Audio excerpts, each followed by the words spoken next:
या अभंगामधून तुकाराम महाराजांनी संत संगतीचा मानवी जीवनावर होणारा परिणाम काय त्याचा विचार प्रस्तुत अभंगामधून केलेला दिसून येतो। संत संगतीचा विचार तुकाराम महाराज सांगतात, हे तो एक संता ठाई लाभ पायी उत्तम म्हणविता त्यांचे दास पुढे असो। संत संगती आणि संतांच्या संबंधात आपल्याकडून घडणारी क्रिया आणि त्या क्रियेतून त्यांच्याकडून प्राप्त होणारी प्रतिक्रिया या दोन्ही गोष्टीचा विचार तुकाराम महाराजांनी प्रस्तुत अभंगातून केला आहे।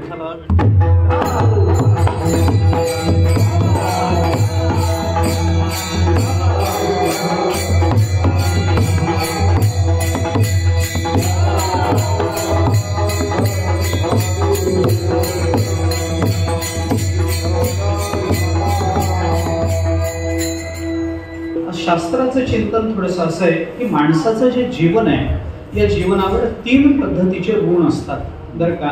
तीन पद्धतीचे उपकार जन्माला येतानाच आपण घेऊन आलेलो असतो। कोणताही मनुष्य असो त्याच्यावर तीन पद्धतीचे ऋण असतात, उपकार असतात। कोणते तीन ऋण आहे? एक आहे देवाचं ऋण, दुसरं आहे संत महात्म्यांचं ऋण आणि तिसरं आहे आई वडिलांचं ऋण। विठ्ठल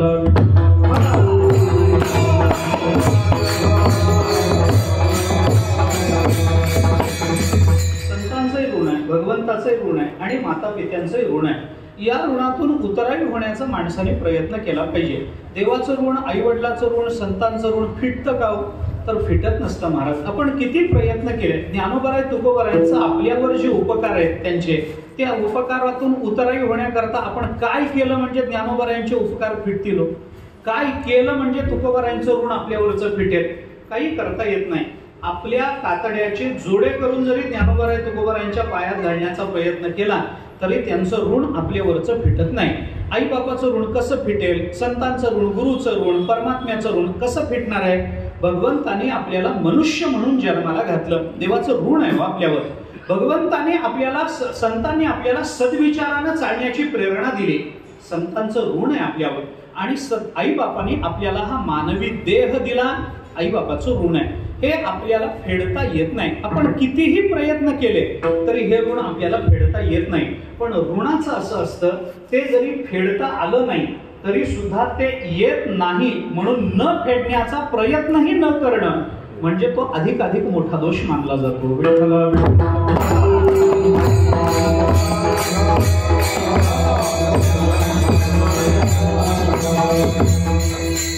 फिटणं अशक्य आहे, पण अशक्यतेमध्ये सुद्धा दोन प्रकार असतात। काही गोष्टी सर्वथैव अशक्य असतात आणि काही गोष्टी अशक्य असल्या तरी सुद्धा त्याचा प्रयत्न करणं हे स्वीकारार्ह असतं। शास्त्राने दोन्ही पद्धतीने चिंतन आपल्या समोर ठेवलंय। मी दोन्हीची सामान्य उदाहरणं देतो, फार विस्तार मला या विचाराचा करायचा नाही। काही काही गोष्टी पूर्ण अशक्य असतात, त्याचा प्रयत्न सुद्धा करायचा नसतो। उदाहरण जर सांगायचं झालं तर म्हशीचं दूध कोणत्या रंगाचं असतं? पांढऱ्या। गाईचं दूध कोणत्या रंगाचं असतं? पांढऱ्या। शेळीचं, बकरीचं दूध कोणत्या रंगाचं असतं? पांढऱ्या। बैलाचं दूध कोणत्या रंगाचं असतं? तर असं काही निघत नाही। पण बैलाचा दूध काढण्याचा प्रयत्न करणं हे शक्य आहे का? शक्य नाही। बैलाचं दूध निघतं का? निघत नाही। सर्वथैव अशक्य आहे। बरं, तर काढण्याचा प्रयत्न करणं हे तरी योग्य आहे का? हे सुद्धा वेडेपणाचं आहे। भगवंताचा विचार सोडून द्या, तुकोबारायांचं चिंतन सोडून द्या, पण तुमच्या माझ्या सारख्या सामान्य जीवाच्या जीवनामध्ये अशा पद्धतीच्या अशक्य असणाऱ्या गोष्टीचा प्रयत्न करणं हे सुद्धा दोषास्पद आहे। म्हणजे अशक्यतेमध्ये सुद्धा दोन प्रकार आपल्याला करता येतात। काही गोष्टी अशक्य असतात, त्या शक्यतेच्या कोटीत आणण्याचा प्रयत्न करणं दोषास्पद असतं आणि काही गोष्टी अशक्य असतात पण त्या शक्यतेच्या कोटीत आणण्याचा प्रयत्न करणं हे मात्र स्वीकारार्ह असतं।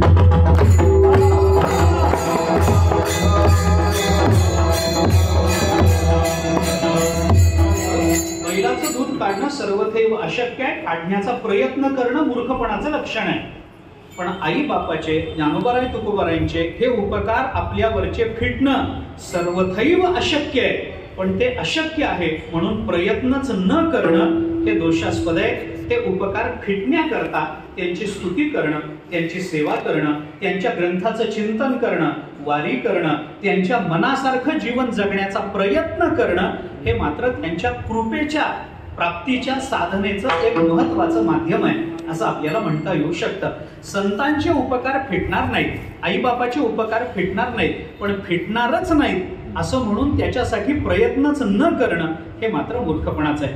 काही अशक्य गोष्टीचे प्रयत्न करणं हे मूर्खपणाचं आहे आणि काही गोष्टी अशक्य आहेत पण त्या शक्यतेच्या पोटी आणण्याचा प्रयत्न न करणं हे मूर्खपणाचं आहे. दोन्ही विचार आपल्याला पाहता येतात. म्हणून संतांचे उपकार फिटत नाहीत, आई बापाचे उपकार फिटत नाहीत, पण तरी ते फेडण्याकरता आपण प्रयत्नशील राहिलं पाहिजे. एक फक्त विचार मी आपल्याकरता म्हणून बोलून जातो, साधा विचार एका वाक्यात बोलतो, जास्त विस्तारही मला त्याचा करायचा नाही. काही गोष्टी आपल्याला जमत नाहीत म्हणून सोडून देण्यापेक्षा प्रयत्न करून जमलं नाही असं म्हणणं हे जास्त अभिमानास्पद असतं. विठ्ठल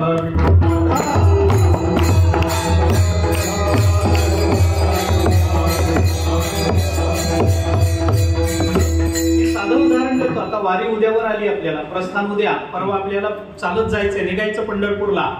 पंढरपूरला चालत जाताना मध्ये दिवे घाट लागतो. कुठं लागतो? सासवडला. सासवडला जाताना घाट लागतो. आपल्यापैकी किती जण चालतात मला माहित नाही, पण जे चालणार आहेत त्यांना माहिती आहे. सासवडचा घाट लागतो. खालून घाट बघितला की काही जण म्हणतात आपल्याच्याने होत नाही, तिथूनच परत येतात. पण काही जण, मला हे आपल्याला सांगायचंय की खालून घाट बघितला की आपल्याला जमत नाही म्हणून मागे फिरण्यापेक्षा घाट चढताना 10 आपटून पडणं हे जास्त अभिमानास्पद असतात. हे लक्षात ठेवलं पाहिजे. आपल्याला जमत नाही म्हणून सोडून देण्यापेक्षा प्रयत्न करून मला जमलं नाही असं सांगणं हे जास्त अभिमानास्पद आहे. तसं आई वडिलाचे, साधू संतांचे, भगवंताचे उपकार आपल्यावरचे फिटत नाहीत ही गोष्ट खरी आहे, पण आपल्याला ते उपकार फेडता येत नाहीत, आपल्या ठिकाणी ते सामर्थ्य नाही असं म्हणून त्या उपकारातून उतराई होण्याचा प्रयत्नच न करण्यापेक्षा दरवर्षी अशा निमित्ताने का होईना पण काहीतरी कीर्तन प्रवचनाचं आयोजन करून ते उपकार फेडण्याचा प्रयत्न करणं हे मात्र अभिमानास्पद असतं. आणि त्या दृष्टीचा हा प्रयत्न अनेक वर्ष राजेश पाटील आपल्या समोर करतायत, आपल्या बरोबरीनं करतायत. 3 पद्धतीची ऋण आहेत. देवऋण आहे, ऋषी किंवा संत ऋण आहे आणि मातृपितृ ऋण आहे. या 3 ऋणांचा विचार आहे. या 3 ऋणातून उतराई होण्याकरता वेगवेगळं काहीतरी केलं पाहिजे. प्रत्येकाचं साधन एक नाही, तिघांचे वेगवेगळं आहे. पण या वेगवेगळेपणाची एकवाक्यता ही अशा पद्धतीच्या वारकरी सांप्रदायिक कीर्तनामधून होत असते. कीर्तनामध्ये आपण विठ्ठल विठ्ठल विठ्ठल विठ्ठल, रामकृष्ण हरी, विठोबा रुक्माई हे जे भजन करतो की नाही, या भजनाचा, हे भजन करताना या नामाचा उच्चार आपण जेव्हा करतो तेव्हा परमात्म्याचं देवऋण फिटण्याचा तो एक प्रयत्न झाला. आपण तुकोबारायांचा अभंग घेतो, त्याचं विवरण करण्याचा प्रयत्न करतो, त्याच्याकरता ज्ञानोबारायांची काही प्रमाणं देऊन ते सोडवण्याचा, त्याची उकल करण्याचा प्रयत्न करतो. हे संतांचं, ऋषीचं ऋण फेडण्याचा प्रयत्न झाला.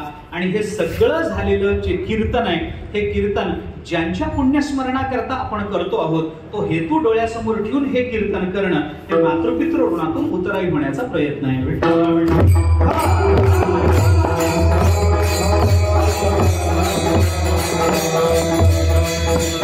म्हणजे एकाच कीर्तनातून ही 3ही ऋण फेडण्याची व्यवस्था आपल्या साधू संतांनी आपल्याला करून दिलेली आहे.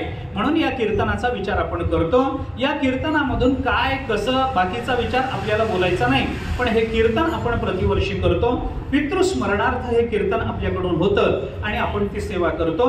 त्या सेवेचा थोडासा विचार आज, थोडासा संतान म्हणून संतांचं चिंतन करा. कारण संतांचं चिंतन केलेलं भगवंताला आवडतं. संतांचं चिंतन करण्याने साधू संतांची सेवा होते आणि संतांचं चिंतन करून गेलेल्या वडिलांच्या ठिकाणी असणाऱ्या संतत्वाच्या अंशाचा आपल्याला विचार करणं शक्य होतं. याच्याकरता संतांचं चिंतन आपल्याला करायचं आहे. प्रस्तुत अभंग तुकोबारायांनी अभंगातून संत संगतीचा विचार बोलून दाखवलेला आहे. मानवी जीवन हे परिवर्तनीय जीवन आहे बरं का. ते जसं आहे तसंच टिकत नाही. लहानपणी जसे आपण जन्माला आलो तसेच 70 वर्षापर्यंत तसेच राहिलो का? त्याच्यामध्ये काही ना काहीतरी बदल झालेत. हे बदल 2 पद्धतीचे असतात. एक बहिरंग बदल असतो आणि एक अंतरंग बदल असतो. आपण चिंतन करून पहा, आपलं शरीरही बदलत गेलं आणि आपले विचारही बदलत गेले. लहानपणी जसं शरीर होतं तसं म्हातारपणी शरीर राहिलं का? शरीरामध्ये परिवर्तन झाली की नाही? जे शरीर तुकतुकीत कांतीचं होतं ते शरीर आता सुरकुतलेल्या कांतीचं झालं की नाही? हा परिणाम शरीरावर झाला की नाही? शरीराची परिवर्तन आपल्याला दिसतात की नाही? लहानपणी मूल गोड दिसत असतं, जसं जसं मोठा होत जातो तसे तशी दाढी यायला लागते, तशी तशी मिशी यायला लागते, तसं तसं शरीर जरा कातड जरा राठ व्हायला लागतं. त्याच्यानंतर बाहेर आपण कामाला जातो, ते काळवंट. त्याच्यानंतर आपण थोडे अजून प्रौढ होतो, केस पिकायला लागतात, दात पडायला लागतात. त्याच्यानंतर आपण म्हातारे होतो. म्हातारे झाले की घरचे लोक वाट बघायला लागतात. हे सगळं होतच की नाही? हे सगळं होताना शरीरामध्ये होणारी ही जी परिवर्तन आहेत, ही परिवर्तन एका बाजूला ज्याला आपल्याला बहिरंग परिवर्तन असं म्हणता येतं, आणि दुसऱ्या बाजूची जी परिवर्तन असतात ती परिवर्तन आतून होत असतात. लहानपणी आपल्याला जे विचार आपण करत होतो, आपल्याला जे विचार सुचत होते, म्हातारपणी ते विचार तसेच सुचतात असं नाही हो.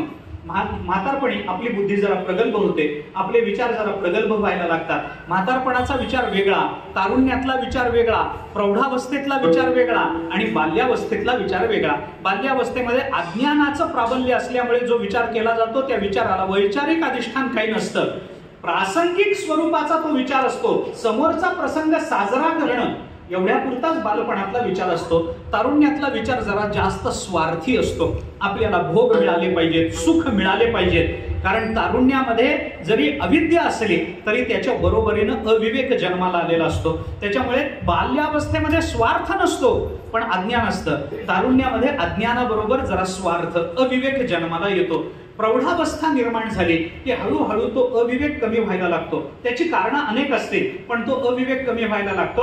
अज्ञान मात्र परमार्थ नाही केला तर तसंच टिकून राहत असतं. आणि वृद्धावस्थेमध्ये मात्र माणूस सगळं सोडून द्यायचा प्रयत्न करतो. जाऊ द्या सोडून, काय करायचंय, झालं की आता किती वर्ष हेच करायचं.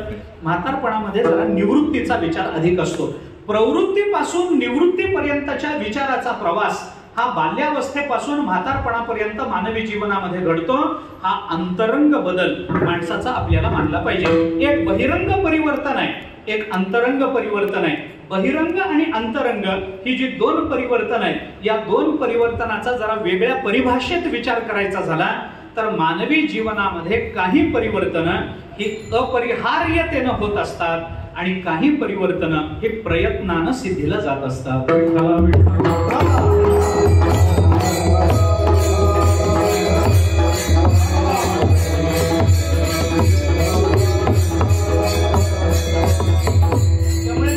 जर आपल्याला अगदी काटेकोर नाही पण थोडा ढोबळ मानानं जर विभाग करायचा झाला तर बहिरंग परिवर्तन ही अपरिहार्य असतात पण अंतरंग परिवर्तनाकरता माणसाला प्रयत्नशील राहावं लागतं. हे लक्षात घ्या.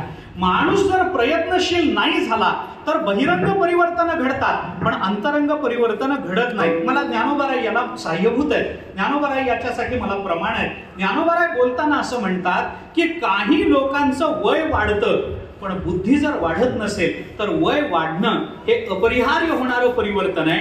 पण बुद्धी जर प्रयत्नानं त्यांनी वाढवून घेतली नसेल तरी त्याला बाल असंच म्हणलं जातं. तरी तो बाल्यावस्थेतलाच मानला पाहिजे. तुकोबाराय आपल्याला प्रमाण आहे. तुकोबाराय सुद्धा आपल्याला हे सांगतात की बाबा माणसाचं वय वाढत गेलं मान्य. ज्ञानोबारायांनी तर त्याला वडील म्हणलंय पण तो वडील नाही हे ज्ञानोबारायांना तिथं सूचित करायचंय. ज्ञानोबाराय म्हणतात जयाचे आयुष्य धाकुटे होय, बळ प्रज्ञा जिरोनी जाय, तयाचे नमस्कारिती पाय. काय म्हणून? वडील म्हणून.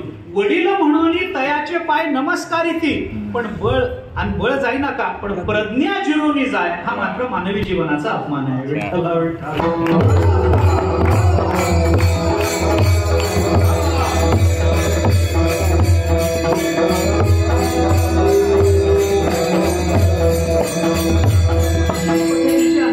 तुकोबारायांनी आपल्याला दिले. तुकोबाराय तर म्हणतात की बाबा तो जरी वयानं वाढत गेला तरी त्याला वयानं वाढला असं म्हणूच नका, तो तशा अर्थाने बालकच म्हणवला जातो. अशा पद्धतीचे प्रमाण. मला प्रमाण देऊन वेळ घ्यायचा नाही, जास्त त्या संबंधानं बोलायचंही नाही. मला बोलायचं एवढंच की अंतरंग आणि बहिरंग अशा दोन्ही पद्धतीची परिवर्तन होतात. पण बहिरंग परिवर्तन होताना ती अगतिकतेनं होतात, अपरिहार्यतेनं होतात. मी आपल्याला साधं सरळ विचारतो. मनुष्य जन्माला आला, काही न करता एका जागी बसून राहिला तरी म्हातारा होईलच की नाही? काही केलं नाही त्याने, धगधग केली नाही, धावपळ केली नाही, नोकरी केली नाही, व्यवसाय केला नाही, घरच्यांनी कमावलंय तेवढं खात राहिला, याच्या पलीकडे घरातली जागा सोडली नाही, बसून बसून टाईल्स जिरल्या, घराच्या भिंती जिरल्या, घराला त्याच्या पाठीचा आकार प्राप्त झाला, भिंतीला इतका एका जागी बसून राहिला, हल्ला नाही काही नाही, तिथंच बसून राहिला, तरी कधी ना कधीतरी प्रारब्धवशात म्हातारा होईल की नाही, 70 वर्षाचा होईल की नाही. मग आयुष्याच्या पहिल्या वर्षापासून ते 70व्या वर्षापर्यंत जाईपर्यंत त्याला असे काय प्रयत्न करावे लागले, किती प्रयत्न केले म्हणजे माणसं 70 वर्षाची होतात, किती काबाड कष्ट केले म्हणजे माणसाचा अमृत महोत्सव होतो, किती काबाड कष्ट केले म्हणजे माणसाचं वय वाढायचं थांबतं. असं काही होत नाही. आपण काही करा अथवा न करा आपली वय वाढणार आहे, आपण काही करा अथवा न करा आपले दात पडणार आहे, आपण काही करा अथवा न करा डोळ्याला दिसायचं कमी होणार आहे, आपण काही करा अथवा न करा केस पांढरे होणार आहेत. आता केस पांढरे होणार आहेत म्हणजे हल्ली तारुण्यातही होतात, त्याच्याबद्दलचा विचार म्हणत नाही मी, पण हळूहळू हळूहळू का होईना ही परिवर्तनं जी मानवी शरीरामध्ये आणि जीवनामध्ये दिसून येतात ही सगळी अपरिहार्य परिवर्तन आहेत. विठ्ठल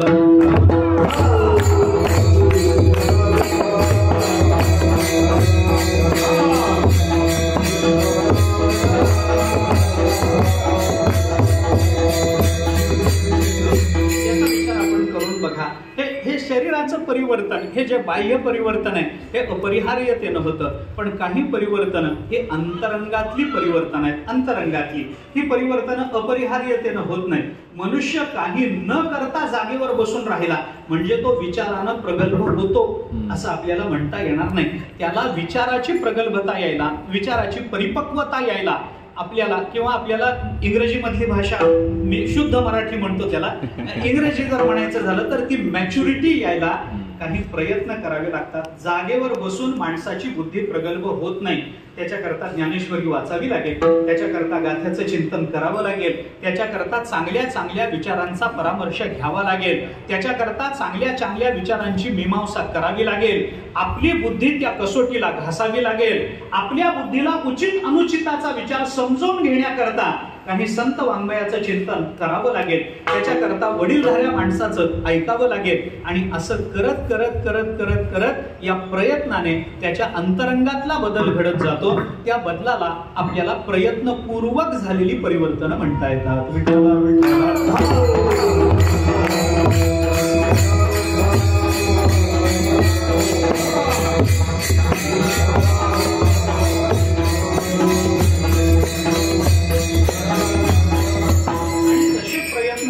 करता जर आपण तसेच बसून राहिलो तर आपण वयानं वाढू, परंतु आपली बुद्धी ही मात्र बालकच राहील. विठ्ठला विठ्ठला.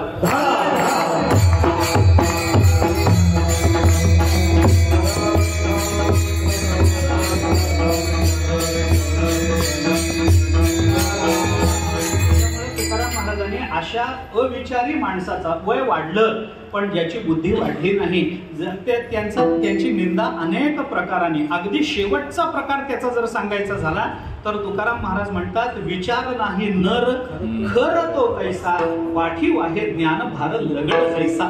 तुकाराम महाराज म्हणतात, ज्या नराच्या ठिकाणी विचार नाही तो नर नसून खर आहे. खर शब्दाचा अर्थ कळतो, खर म्हणजे गाढव. गाढव खर शब्दाचा अर्थ आहे गाढव, आणि नर शब्दाचा अर्थ आहे माणूस. मी नेहमी गमतीनं सांगतो की नर आणि खर म्हणजे माणूस आणि गाढव याच्यामध्ये फार अंतर नाही. न काढा ख ठेवा त्याचा गाढव होतो, ख काढा आणि न ठेवा त्याचा माणूस होतो. न आणि ख एवढंच माणसात आणि गाढवात, न ख एवढंच अंतर नाही. माणसात आणि गाढवातलं अंतर नखा एवढंच आहे, फार जास्त नाही. माणूस म्हणून जन्माला आला पण जर तो काही चांगलं वागत नसेल तर त्याला गाढव का म्हणू नये सांगा ना. तुकाराम महाराजांनी चिंतन करताना ही भाषा वापरून दिलेली आपल्याला. तुकाराम महाराज म्हणतात, मनुष्य म्हणून जन्माला आला पण काही केलं नाही. काही नित्य नेमा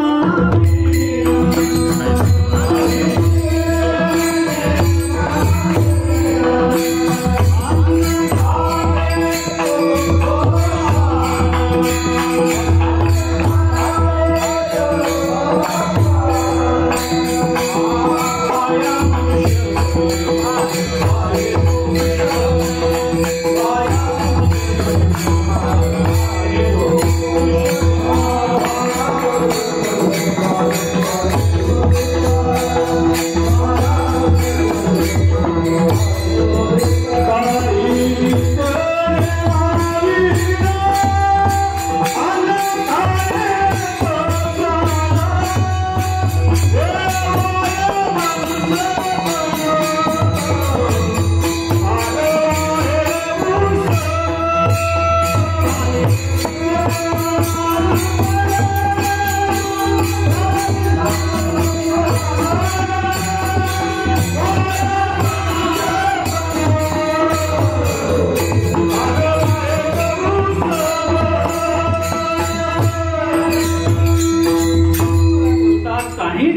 तेव्हा वेळ अन्न खायतो श्वान वाया मनुष्यपण भार वायतो वृषभ त्याचा होय भूमिभार.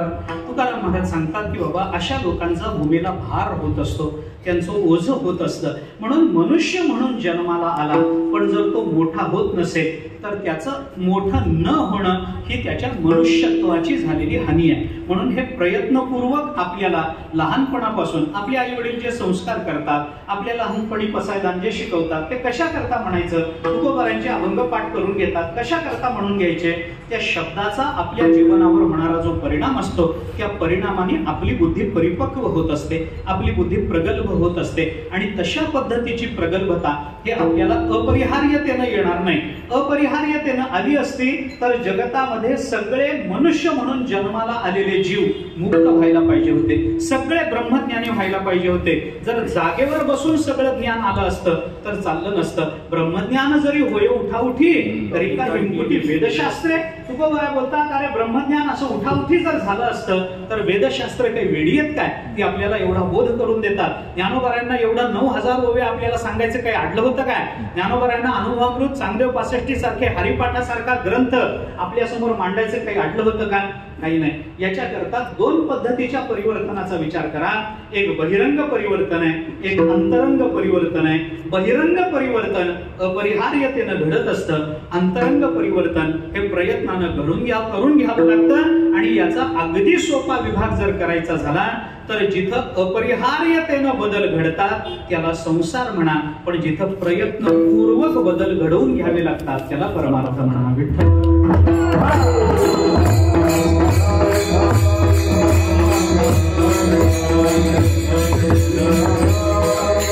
पारमार्थिक परिवर्तनाकरता, या विचाराच्या परिवर्तनाकरता मानवी जीवनात वेगवेगळ्या साधनांचा विचार आपल्याला करता येतो. आपण कुणाच्या कुळात जन्माला आलो याच्यावरून ते ठरतं. आपल्या अवतीभोवतीचं सामाजिक वातावरण काय आहे याच्यावरून अंतरंग परिवर्तनाचा विचार आपल्याला करता येतो. आपण कोणत्या पद्धतीचं वाचन करतो याच्यावर आपल्या अंतरंगातल्या परिवर्तनाचा विचार याच्यावरून आपल्याला करता येतो. आपण कसं बोलतो, कसं राहतो, आपण आत्मसात काय करतो, अनेक अनेक अनेक गोष्टी मानवी जीवनात बदल घडवणाऱ्या आपल्या अवतीभोवती घडत असतात. बरं, घडत नाही तसं नाही. अवतीभोवती जर आपण बघायला लागलो, काय आहे, देवाने माणसाला कान दिले, देवाने माणसाला तोंड दिलं, देवाने माणसाला डोळे दिले. हे 3 इंद्रिय प्रामुख्यानं आपण विचारात घ्या. बाकीचा विचार आता मी जास्त ह्याच्याकरता करत नाही. त्यांची त्यांची कार्य आहेत, त्याच्यावर मानवी जीवन अवलंबून आहे. जरी खरं असलं तरी वैचारिक प्रगल्भते करता या 3 इंद्रियांचा विशेषत्वानं विचार करा. देवाने आपल्याला रसना किंवा तोंड दिलं, हे कर्मेंद्रिय माना. तोंड दिलं कर्मेंद्रिय, डोळे ज्ञानेंद्रिय, आणि देवाने आपल्याला कान दिले ज्ञानेंद्रिय. 2 ज्ञानेंद्रिय आणि 1 कर्मेंद्रियाचा विचार करा. एवढं जर आपण उघडं ठेवत राहिलो बुद्धी प्रगल्भ व्हायला मदत होते. बरं, डोळे उघडे ठेवा, बघा ना आजूबाजूला काय चाललंय, कुठे चाललो आहोत आपण. एखादा मनुष्य रस्त्यावरून चालला, लगेच त्याला असं वाटतं आपण रस्ता चुकलो, आता आपण हरवलो, आता कसं होईल, आपल्याला रस्ता कसा मिळेल, मी कुठे, कुणाला माहितीये. एवढं घाबरायचं नसतं. कुठल्याही दुकानाची पाटी वाचावी, आपण कुठे आहोत आपल्याला सहज कळतं ना.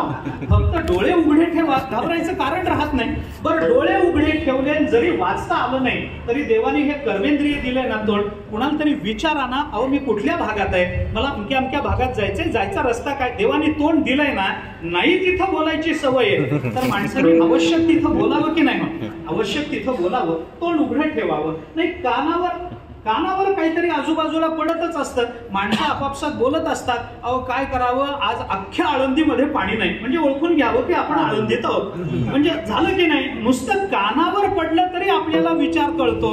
डोळे उघडे ठेवले विचार कळतो, तोंड उघडं ठेवलं विचार कळतो. आपल्याला या 3 इंद्रियांचा विचार भगवंतानी, 3 इंद्रिय भगवंतानी दिली, त्यांचा विचार करता येतो. येत नाही असं नाही, पण याच्यानं पारमार्थिक बुद्धीची पारमार्थिक प्रगल्भता सिद्ध होत नाही.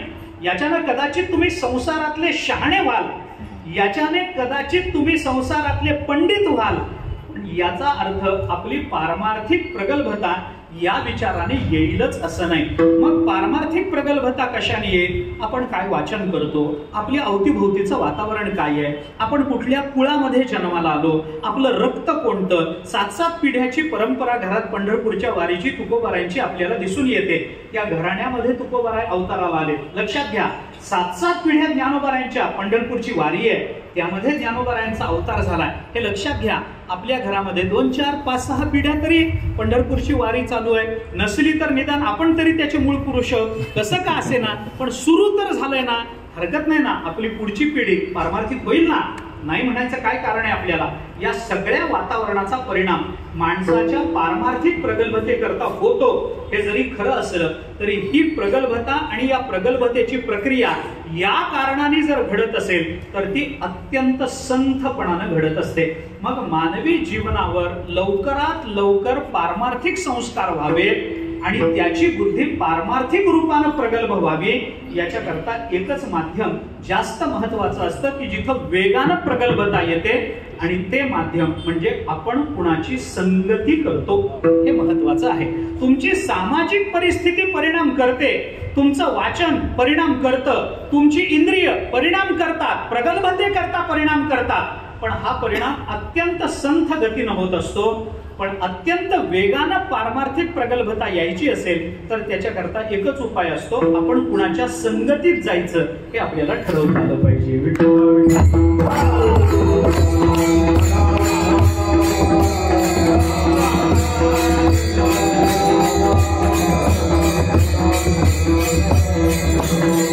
संगतीचा विचार केला तर 2-3 पद्धतीनं संगतीचा विचार करता येतो. एक प्रपंचाची संगती आहे, दुसरी जीवाची संगती आहे आणि तिसरी संतांची संगती आहे. ढोबळमानाने विचार आहे. तिसरी संतांची संगती आहे. याच्यातल्या प्रपंचाच्या संगतीत पारमार्थिक प्रगल्भता येत नाही, कारण विचाराचं आणि प्रपंचाचं कधी जमलंच नाही. ज्ञानोबारांनी त्यांना एका केंद्रात कधी आणलंच नाही. ज्ञानोबाराय म्हणतात यांचं विकेंद्रीकरण झालेलं आहे. प्रपंच आणि विचार हे एका केंद्रात कधीच येत नाही, यांचं कायम विकेंद्रीकरण असतं. लक्षात ठेवा, जिथं प्रपंच येतो तिथं विचार येत नाही, जिथं विचार जन्माला येतो तिथं प्रपंच टिकत नाही. हे ज्ञानोबारायांनी आपल्याला दुसऱ्या अध्यायामध्ये 4 पद्धतीच्या दृष्टांतानं हे आपल्याला समजावून सांगितलेलं आहे. मला सगळाच विचार आता आपल्या समोर ठेवायचा नाही. ते दृष्टांत कोणते, कसे, काय याचा विचार मला जास्त करायचा नाही, पण हा विचार मला बोलून दाखवायचा आहे. त्याचा प्रारंभ करताना ज्ञानोबारांनी उपाधी माझी गुप्त चैतन्य असे सर्वगत हे तत्वज्ञ संत स्वीकारिते असं म्हणून त्या विवेकाकरता, त्या निवडण्याकरता 4 दृष्टांत आपल्याला दिले. दूध आणि पाणी निवडणारा राजहंस, त्याच्यामध्येच आपल्याला सांगितलं अग्निमुखी किडाळ, तोडोनिया चोखाळ, निवडते केवळ बुद्धिमंत, हे ज्ञानोबारांनी सांगितलं. शेवटी भूस बीज एकवटा हाही दृष्टांत ज्ञानोबारांनी दिला. या सगळ्याचा विचार जर आपण बारकाईने केला किंवा ज्ञानोबारांनी त्या मंथनाचा एक विचार आपल्या समोर ठेवला, करिता दधी कडसणी मग नवनीत निर्वाणी दिसे जैसे, हे ज्ञानोबारांनी 4 दृष्टांतानं आपल्याला सांगितलं. आणि या 4ही दृष्टांताचा नंतर परामर्श घेताना जी सिद्धांताची भाषा ज्ञानोबारांनी नंतरच्या ओळीमध्ये वापरली, त्यामध्ये बोलताना ज्ञानोबाराय हा सिद्धांत सांगतात, विचारिता निरसले प्रपंच सहजे सांडवले मग तत्वता तत्व उरले ज्ञानियासी. ज्ञानोबाराय म्हणतात विचारिता निरसले प्रपंच सहजे सांडवले. जिथं विचार केला जातो तिथं प्रपंच सांडून जातो, आणि जिथं प्रपंच केला जातो तिथं विचार सांडून टाकला जातो. विठ्ठला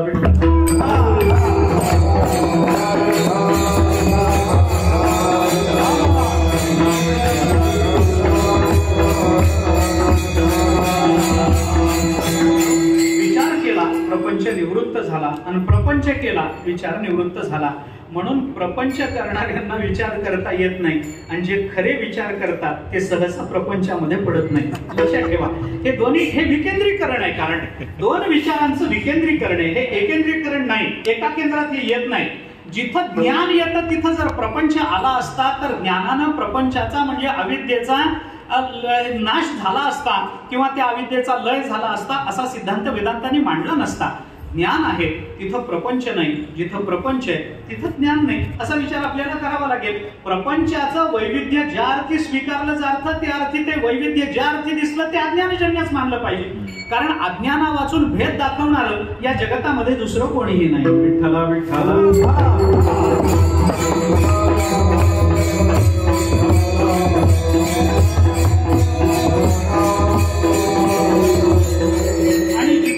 वेदाची प्राप्ती होते, ती जिथं आपल्याला परमात्मा स्वरूपाची ज्ञानाची प्राप्ती होते, तिथं प्रपंचामध्ये रमणारे ही मंडळी आपल्याला दिसत नाहीत. तिथं द्वैत सर्व निरसले असाच अनुभव ज्ञानोबा बोलून दाखवतात. वेदमार्गे मुनी गेले, त्याची मार्गे चालिलो, नकळेची विषय आम्हाला म्हणून उघड बोलिलो, चालता धनुर्धरा तरंगाकारी हरपलो, ज्ञानदेव निवृत्तीचा द्वैत सर्व निरसलो, सर्व द्वैत निरसलो.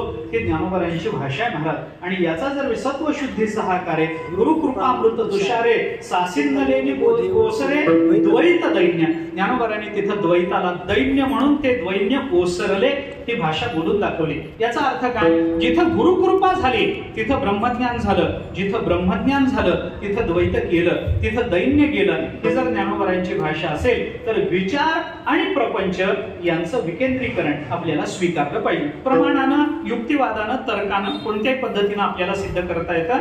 माझा मुद्दा फक्त एवढाच चालला की मानवी जीवनाच्या आंतरिक परिवर्तनाकरता, आध्यात्मिक प्रगल्भते करता संत संगती वाचून दुसरा कोणताही उपाय या जगताच्या पाठीवर उपलब्ध नाही. विठ्ठल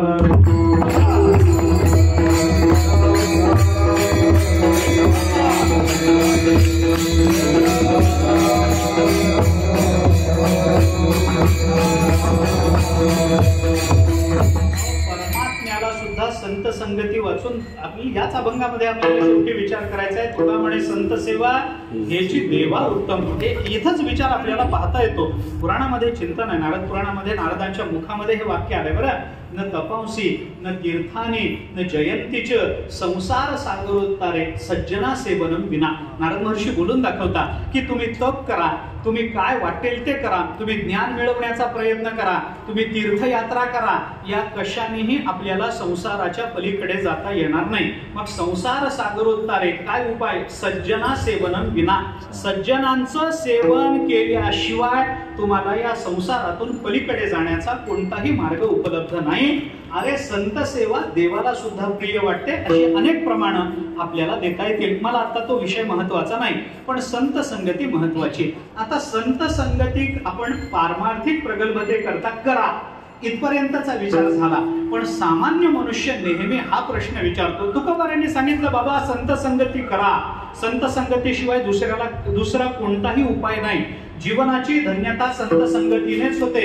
अनेक प्रमाणातून तुकोबारांनी बोलून दाखवलं. पण माणसांना आपल्याला तसं सांगता येत नाही. संत संगती करा कशा करता? परमार्था करता. आम्हाला परमार्थ करायचाच नसला तर, आम्हाला जर देव भेटावा असं वाटतच नसलं तर, आम्हाला जर मोक्षाच्या मागे जायचंच नसलं तर, याच्याकरता तुकाराम महाराजांनी आपल्या परिभाषेमध्ये आपल्याला ते सांगितलं. संत संगती करा. कशा करता करा? तुकाराम महाराज सांगतात कारण असं आहे त्याचं की मनुष्याला जोपर्यंत काहीतरी लाभ सांगितला जात नाही तोपर्यंत माणसाची तिकडं प्रवृत्ती होत नाही. ते लक्षात घ्या. माणसाची प्रवृत्ती होण्याकरता त्याला लाभ दिसला पाहिजे. ते दिसणं विचाराने तरी असावं अथवा दृष्टीने तरी असावं, पण समोर काहीतरी दिसल्याशिवाय माणसाची प्रवृत्ती होत नाही. मी आपल्याला थोडंसं वेगळं पण ज्ञानोबारायांच्या परिभाषेतलं उदाहरण जर आपल्याला सांगायचं झालं तर ज्ञानोबाराय म्हणतात हिरवा चारा भांबावे पशु. बोलतात 15व्या अध्यायात ज्ञानोबारायांनी हे बोलून दाखवलं. हिरवा चारा बघितला की पशु जसा भांबावतो तसा विषय बघितला की जीव भांबावत असतो. बरं का? जीव तसाच भांबावतो नाही असं नाही. याला अनेक प्रमाण आपल्याला देता येतील. मला प्रमाण द्यायची नाही. अहो नहुष स्वर्गाधिपती झाला परिराहती भांबावलाच की नाही. कशा परिणाम काय? त्याने भुजंगत्व पावला नेणसी काय? हे ज्ञानोबाराय अर्जुनाला बोलून दाखवतात की नाही. अरे नहुष स्वर्गाधिपती झाला पण तिथे गेल्यावर त्याला इंद्र होऊन इंद्राणीची अपेक्षा जर निर्माण झाली तर त्याचा परिणाम त्याने भुजंगत्व पावला नेणसी काही. अर्जुना तुला हे माहिती नाही का रे? तो भुजंग सर्प सर्प सर्प म्हणताना खरंच सर्पयोनीला प्राप्त झालेला नहुष राजा याची कथा भागवतामध्ये आपल्याला दिसते. मुद्दा तो नाहीच आहे. मुद्दा असा आहे की अशा पद्धतीचं चिंतन आपण केलं पाहिजे. आपल्या जीवनामध्ये काहीतरी लाभ दिसल्याशिवाय माणसाची प्रवृत्ती होत नाही ही वस्तुस्थिती आपण स्वीकारली पाहिजे. मग लाभ पाहिजे ना पाहिजे, काहीतरी पाहिजे ना, मिळवलं पाहिजे ना पाहिजे. मग काय मिळवायचंय? तुकाराम महाराजांना लोकांनी विचारलं तुकोबाराय आम्हाला संत सेवा करायला सांगता, संत संगतीत जायला सांगता, पण ते पारमार्थिक प्रगल्भता वगैरे आम्हाला कळत नाही. आम्हाला काही मिळणार आहे का सांगा? काहीतरी लाभ होणार असेल तरच त्याच्यामध्ये आम्ही प्रवृत्त होऊ, नाहीतर होणार नाही. अकामतः क्रियाः न करणीचित दृश्यन्ते. आचार्यांनी ब्रह्मसूत्र भाष्यामध्ये म्हटलंय अकामतः क्रियाः, हेतू नसणारी क्रिया या जगतामध्ये कुठे दिसत नाही. मंदोपी न प्रवर्तते नाव. अहो किती जरी प्रयोजनम अनुद्दिश्य न मंदोपी प्रवर्तते, अनुद्दिश्य म्हणण्यामध्येच न प्रवर्तते हे लक्षात येतं आपल्याला. उद्देश नसल्याशिवाय मंद बुद्धीचा मनुष्य देखील कर्मामध्ये प्रवृत्त होत नाही. मग आम्हाला संत संगतीत काही लाभ आहे का सांगा ना. तुकाराम महाराजांनी सांगितलं लाभ आहे म्हणे. काय लाभ आहे? तुकाराम महाराज म्हणतात तुम्ही संत संगती करा, तुम्हाला उत्तम पद्धतीचा लाभ मिळेल. अभंगाच्या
लाभ पायी उत्तम. तुकाराम महाराजांनी सांगितलं बाबा संतांच्या जवळ जर तुम्ही गेलात तर संतांजवळ हेतो एक संता ठाई लाभ पायी उत्तम. हेतो संता ठाई पायी उत्तम लाभ आहे. हे तुकाराम महाराजांचं बोलणं आहे. आता ही जी भाषा तुकाराम महाराजांनी वापरली, सगळं चिंतन करणं हे शक्य नाही, पण तुकाराम महाराजांचे 2-3 शब्द मला विशेषत्वाने या चरणातले अधोरेखित करायचे. हेतो एक संता ठाई लाभ पायी उत्तम. आता काय आहे या चरणाचे आपल्याला या संबंध चरणामध्ये एक शब्द खूप महत्वाचा आहे. एक शब्द कोणता? एक हा शब्द जास्त महत्वाचा आहे असं मला म्हणायचं. एकच शब्द महत्वाचा आहे असं नाही, एक शब्द महत्वाचा आहे. हेतो एक संता ठाई. तो एक शब्द ज्या ठिकाणी तुकाराम महाराजांनी योजलाय ना त्या योजनेमध्ये सुद्धा काही महत्व आहे बरं का. संतांच्या वाङ्मयाचं चिंतन करताना शब्द मागे पुढे करण्याचं स्वातंत्र्य या जगतामध्ये कुणालाही नाही, प्रत्यक्ष परमात्म्यालाही नाही, हे लक्षात ठेवा. किंबहुना सर्व सुखी असंच आपल्याला म्हणायचंय. सर्व सुखी किंबहुना असं म्हणून चालत नाही. त्यांनी ज्या क्रमाने शब्दाची योजना केली ती शब्दाची चपखलता आपल्याला बदलता येत नाही, आणि जर बदलली तर ती चपखलता राहत नाही. लक्षात घ्या, तो शब्द तसाच आहे. त्यांच्या मुखातून जे आलं ते महत्वाचं. आता आपल्याला अनेक उदाहरणं मी अशी सांगतो की ते प्रमाण आपल्याला वेगळ्या अर्थाने म्हणता येतं नाही असं नाही. विचार करून बघा, मोडोनिया वाटा सूक्ष्म गाथ्यातलं काय प्रमाण आहे? सूक्ष्म. आपण सूक्ष्म असंच त्याचा अर्थ सूक्ष्म असाच होतो, पण सूक्ष्म दुस्तर म्हणायचं नाही, सूक्ष्म असंच म्हणायचं. ते अशुद्ध वाटत असलं तरी तुकोबारांच्या मुखातून तसं आलंय म्हणून तेच शुद्ध आहे. आपली भाषा किती शुद्ध असू दे, अर्थ सूक्ष्म असाच होतो, तो नाहीच आहे, अर्थ सूक्ष्म असाच आहे, याच्यात वाद नाही. पण म्हणताना सूक्ष्म असंच म्हणायचं, दुसरं म्हणून चालत नाही. ते शब्द आहेत त्या पद्धतीनंच उच्चारले गेले पाहिजेत. ते शुद्ध आहेत का अशुद्ध आहेत तुम्ही नंतर त्याचा अर्थ करताना, त्याच्यावरचं विवरण करताना, त्याच्यावर कीर्तन करताना काय विद्वत्ता पणाला लावायची लावा, पण शब्द उच्चारताना मात्र त्यांच्या मुखातून जो आला तोच आपण घेतला पाहिजे. ज्या क्रमानं आला त्याच क्रमानं आपल्याला स्वीकारला पाहिजे. एक शब्द तुकाराम महाराजांनी वापरला, हे तो एक संता ठाई. या एक शब्दाची योजना तुकाराम महाराजांनी ज्या पद्धतीनं केली, या पद्धतीचा जर विचार केला तर या एक शब्दाच्या योजनेवरून या चरणाचे दोन अर्थ आपल्याला करता येतात. बरं का, एक शब्द अशा ठिकाणी तुकाराम महाराजांनी ठेवलाय, अशा ठिकाणी वापरलाय की त्याची जागा जर आपण थोडी बदलू तर आपल्याला त्याचे दोन अर्थ करता येतात. हे तो एक संता ठाई लाभ पायी उत्तम. एक संता ठाईच हा उत्तम लाभ आहे, हा एक त्याचा अर्थ झाला. आणि हे तो एक संता ठाई लाभ पायी उत्तम हा एक शब्द काढून जर आपण उत्तम शब्दाला जोडून घेतला तर संता ठाई आपण जर गेलो आणि त्यांच्या पायी जर पडलो तर तिथं एक उत्तम लाभ आपल्याला प्राप्त होतो. आता या दोन्हीमध्ये काय फरक आहे? फरक काय आहे? एका वाक्यात, एका शब्दात जर फरक सांगायचा झाला तर आपल्याला असं चिंतन करता येतं की एक शब्द संतांना जोडला तर संतांची अलौकिकता कळते आणि किंवा संतांची अद्वितीयता कळते, आणि एक शब्द उत्तम शब्दाला जोडला तर संतांकडून प्राप्त होणाऱ्या लाभाची अलौकिकता आपल्याला कळते. एक संतांकडेच हा लाभ मिळतो म्हणजे संतांची अद्वितीयता झाली, दुसरीकडे कुठेही हा लाभ मिळत नाही, हा त्याचा अर्थ झाला. आणि एक शब्द जर उत्तम शब्दाला जोडला तर संतांकडे एकच उत्तम लाभ मिळतो म्हणजे अलौकिक लाभाची प्राप्ती फक्त संतांकडेच होते, बाकीच्यांकडे झाली तर लौकिक लाभाची प्राप्ती होईल.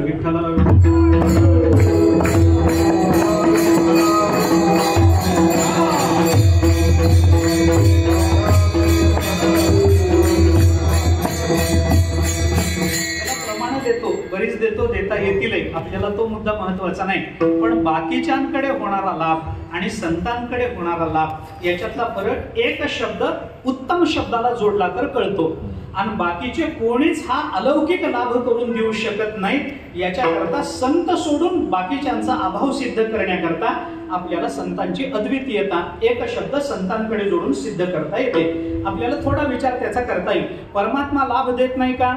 देतो. देत नाही असं नाही, पण परमात्मा जो लाभ देतो तो लाभ आणि संत महात्मे जो लाभ देतात तो लाभ याच्यामध्ये फरक पडतो.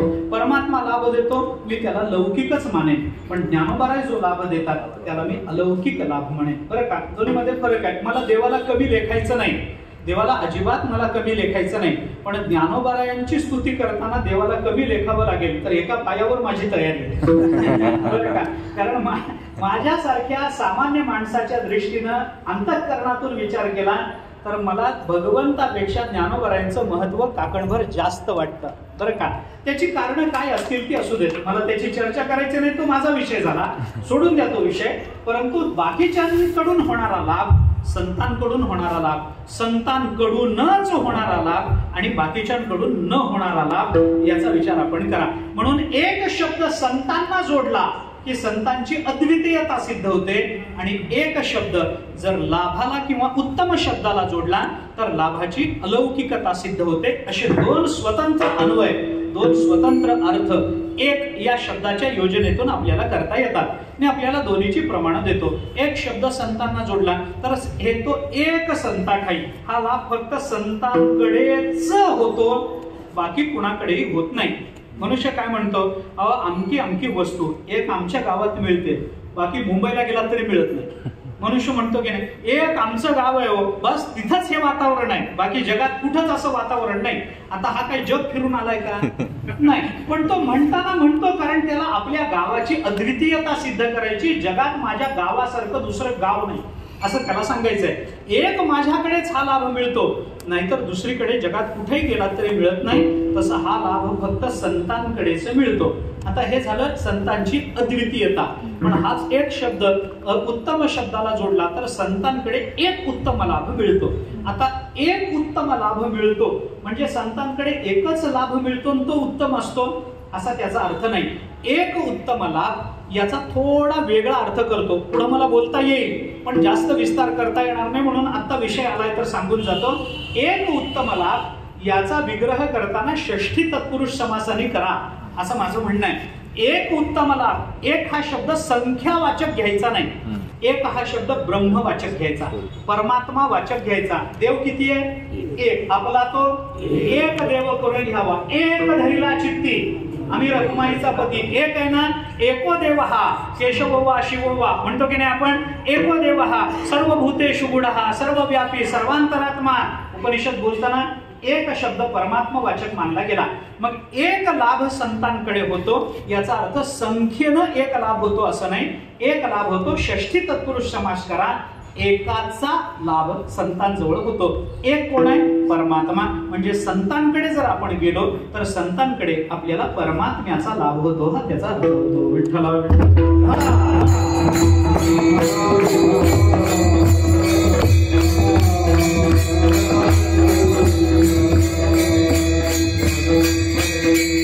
संतांकडे गेलो, लाभ कोणता? एकाचा. एकाचा म्हणजे कोणाचा? परमात्म्याचा लाभ होतो. संत दर्शनी हा लाभ,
एकाचा लाभ असं चिंतन आपल्याला करता येतं. आता एक शब्द उत्तम शब्दाला जोडून एक उत्तम लाभ याचा जर विचार करायचा झाला तर संख्यात्मक दृष्टीने सुद्धा आपल्याला तो विचार करता येतो.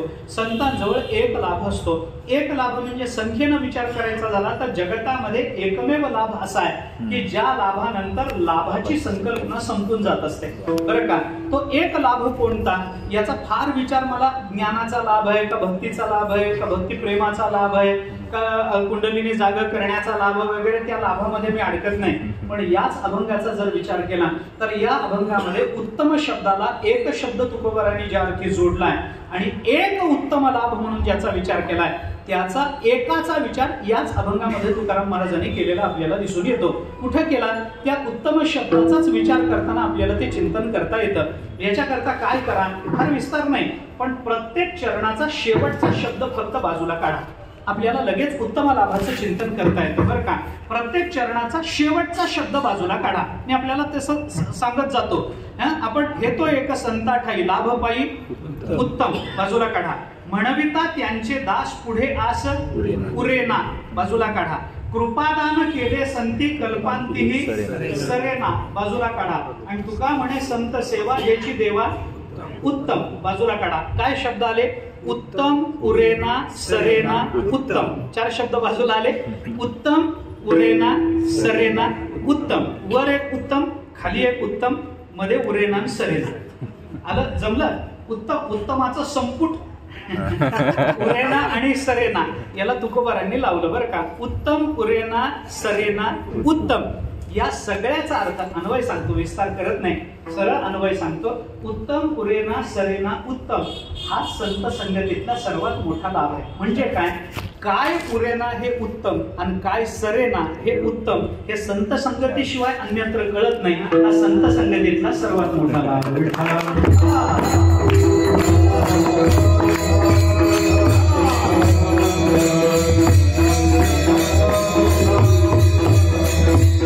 पुरेना सरेना हे दोन्ही उत्तम असावं बरं.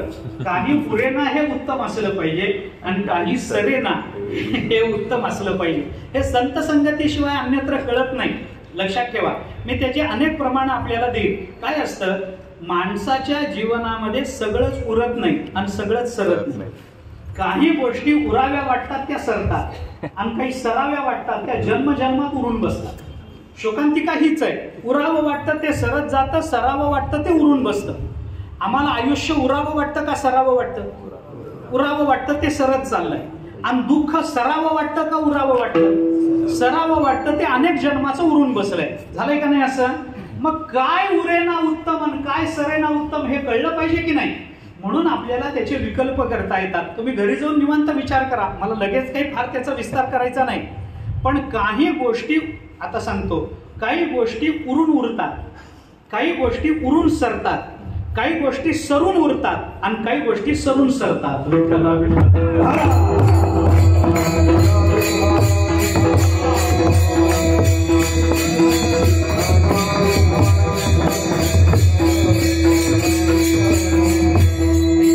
मग काय उरेना काय सरेना हे उत्तम असलं पाहिजे. दोन्हीकडे उत्तम आहे ना. काहीतरी उरणं उत्तम आहे आणि काहीतरी सरणं उत्तम आहे. तर काय उत्तम सरेना आणि काय उत्तम उरेना याचं चिंतन केलं पाहिजे की नाही. याचे उत्तर तुकोबाराने आपल्याला देऊन ठेवलंय. तू का म्हणे का मरणेची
आपल्या विचारात केला पाहिजे. काय उरेना उत्तम काय सरेना उत्तम, काय उरे उत्तम काय सरे उत्तम हे तुकोबारा बोलून दाखवतात. याचा व्यत्यास करा म्हणजे मग आपल्याला तो विचार करता येईल. लांबवणार नाही. कारण उरे काय उत्तम उरेन काय. अहो माणसाचं मरण सरावं, उत्तम रीतीनं सरावं आणि माणसाची कीर्ती उरावी ती उत्तम रीतीने उरावी हे तुकोबारांचं बोलणं आहे की नाही. मरण सरावं उत्तम रीतीने म्हणजे असं मरावं की पुन्हा मरण येऊ नये. लक्षात आलं का. असं मरावं की पुन्हा मरण येऊ नये. मरण कधी येतं? जन्माला आल्यावर येतं. असं मरावं की पुन्हा जन्माला येऊ नये म्हणजे पुन्हा मरण येऊ नये. याला उत्तम मरण सरे असं म्हणतात. बरं, माणूस मरेल, मरण तर सगळ्यांनाच आहे, पण ज्ञानोबा म्हणतात त्याचा सोहळा झाला पाहिजे. देहाच्या गावालिया जन्म मृत्यूच्या सोहळ्या ना म्हणू नये धनंजया जिया परी हे ज्ञानोबा बोलून दाखवतात की नाही. त्याचा सोहळा झाला पाहिजे महाराज. त्याला उत्तम मरण सरण असं म्हणतात. मरण माझे मरून गेले मज केले अमर ही तुकाराम महाराजांची भाषा आपण लक्षात घ्या. म्हणून मी गमतीनं अनेक वेळेला सांगतो, माणसाचं दोनच पद्धतीचं मरण उत्तम मरण. तिसरा प्रकार नाही माणसाच्या मरणाच्या बाबतीत. बरं, दोनच पद्धतीचं मरण हे उत्तम मरण आहे. एक, देवाचं नाव घेत मरावं, नाही तर देशाचं रक्षण करत मरावं. संपलं. तिसरा उत्तम प्रकार नाही. बाकीचे प्रकार मरणाचे आहेत. पुढे जाता जाता गाडीच्या खाली आला आणि मेला, मग जन्माला आलासच कशाला. काय करायचं जन्माला येऊन, काय उपयोग काय त्याचा. लोकमान्य टिळकांच्या जीवनात सांगतात. ते टिळक गेले लंडनला, ते केस लढवायची होती म्हणून गेले परदेशामध्ये. गेल्यानंतर ते त्यांच्या विचारात राहायचे. तर ते परदेश तिथले काय वाहनांची शिस्त, ते अमुक तमुक, ते नियम पाळा, अमुक आहे तमुक आहे, ते रस्त्यानं जायचे. त्यांच्या डोक्यामध्ये फक्त देशभक्तीचा, मातृभक्तीचा, रक्षणाचा, स्वातंत्र्याचा विचार. हातवारे करत रस्त्यावरून चालायचे, इकडं जा तिकडं जा, काही बघायचे नाही, समोरून आलेलं वाहन दिसायचं नाही, अमुक नाही तमुक नाही. शेवटी त्यांच्याबरोबर एक त्यांचे स्वीय सहाय्यक होते केळकर म्हणून. त्यांनी एके दिवशी टिळकांना बाजूला घेऊन सांगितलं, पण तुम्हाला कळतं का नाही, रस्त्यावरून हातवारे करत चालता, लोक वेळ समजतात, समजेनात का, तेही मला काही म्हणायचं नाही, पण तुम्ही असे कुठेतरी पटकन गाडी खाली याल, एखादी गाडी धडक देऊन जाईल, तुम्हाला प्राण जाईल तुमचा, कशा करता असं वेडवाकडं रस्त्यावरून चालता.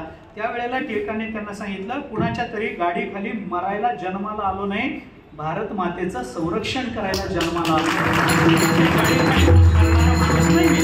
माणसानं मरावं दोनच पद्धतीनं, देवाचं नाव घेत मरावं, नाहीतर देशाचं रक्षण करत मरावं. मरायचं तर दोनच पद्धतीनं, नाहीतर त्या भानगडीतच पडू नाहीतर त्या भानगडीत पडू नका. मरणाच्या भानगडीतच पडायचं असेल तर दोनच पद्धतीनं मरायचं, नाहीतर मरायचा विचार सुद्धा करायचा नाही. मरायचं दोन पद्धतीनं. म्हणून उत्तम हा शब्द तुकोबाराने घातला. आणि त्या दृष्टीने जर विचार करायचा झाला तर संतांच्या जवळ गेल्यानंतर उरेना सरेना काय उत्तम, काय उरलं नाही आणि काय उरलं हे हा विवेक, काय सरेना आणि काय सरे हा विवेक, हा संतांच्या ठिकाणी गेल्यानंतर आपल्याला प्राप्त होतो. हा मानवी जीवनातला उत्तम लाभ आहे. उत्तम लाभाचं चिंतन तुकोबारांनी केलं. फारसा वेळ हातामध्ये नाही, थोडक्या शब्दामध्ये अभंगाची संगती फक्त लावून देतो. कोणत्याही लाभाचा विचार जेव्हा मानवी जीवनामध्ये स्वीकारला जातो तेव्हा त्या लाभाच्या स्वीकारामध्ये कमीत कमी 3 दोष हे येतच असतात बरं का. आपण वेदांताचा विचार करतो, वेदांताचा विचार स्वीकारताना 3 दोष येण्याची शक्यता असते की नाही. प्रमाण दोष, प्रमेय दोष, प्रमात्र दोष, कमीत कमी 3 दोष येतात की नाही आपल्या विचारामध्ये. येतातच असं नाही, पण येण्याची शक्यता आपल्याला नाकारता येत नाही. मग येण्याची जर शक्यता आहे, तिन्हीपैकी कोणता ना कोणता तरी दोष येतोच. मला चंद्र पांढरा असून पिवळा दिसला, काहीतरी दोष आहे. प्रमाण दोष आपल्याला मानावं लागेल, काहीतरी मानावं लागेल. अज्ञानामुळं दोरीवर साप दिसला, प्रमात्र दोष काहीतरी मानावं लागेल आपल्याला. आम्हाला जे आहे ते तसं दिसलं, प्रमेय दोष काहीतरी ठिकाणी मानावा लागेल. प्रमेय, प्रमात्र आणि प्रमाण या तिन्ही दोषापैकी एखादा दोष जरी उत्पन्न झाला तरी होणारं ज्ञान यथार्थ मानलं जात नाही, आहे की नाही. तिन्हीपैकी तिन्ही निर्माण होतात, होत नाहीत हा भाग वेगळा, पण एक जरी निर्माण झाला तरी ते ज्ञान आपल्याला यथार्थ मानता येत नाही. प्रमाद ज्ञान त्याला म्हणता येणार नाही, असं आहे की नाही.